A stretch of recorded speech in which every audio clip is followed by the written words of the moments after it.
আসসালামু আলাইকুম। আমরা এখন দেখব এই স্কেলটা হচ্ছে, আপনারা দেখেন স্কেলটা এখন সুইচ অফ আছে, ঠিক আছে।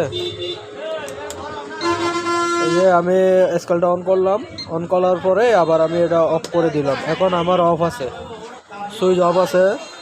অফ থাকা অবস্থায় আমি যখন এটা চার্জারটা লাগাই, এই যে চার্জারটা লাগানোর সাথে সাথে কিন্তু এটা চালু হয়ে গেছে, আমার সুইচ দেওয়া লাগে নাই।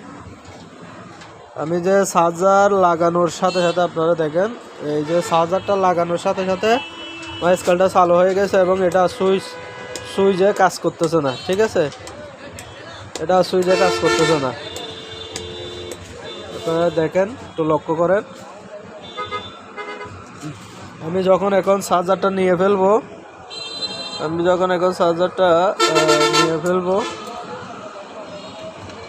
এই যে চার্জার নিয়ে ফেলার সাথে সাথে আমার স্কেল কিন্তু চালু আছে। হ্যাঁ, এখন কিন্তু সুইচে কাজ করবে, দেখেন সুইচে কাজ করবে।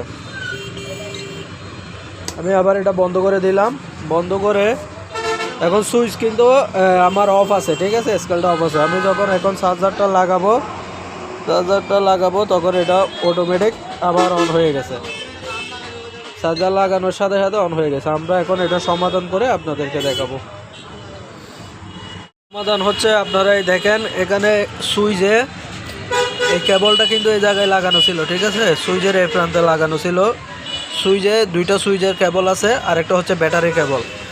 ব্যাটারির কেবলটা এই প্রান্তে লাগানো ছিল, যার কারণে এই সমস্যাটা হচ্ছে। আমরা এখন ব্যাটারির কেবলটা এই প্রান্তে এনে দিব, ঠিক আছে। সুইচের যে অপর প্রান্ত আছে ওই প্রান্তের সাথে আমরা ব্যাটারি কেবলটা জয়েন করে দিব।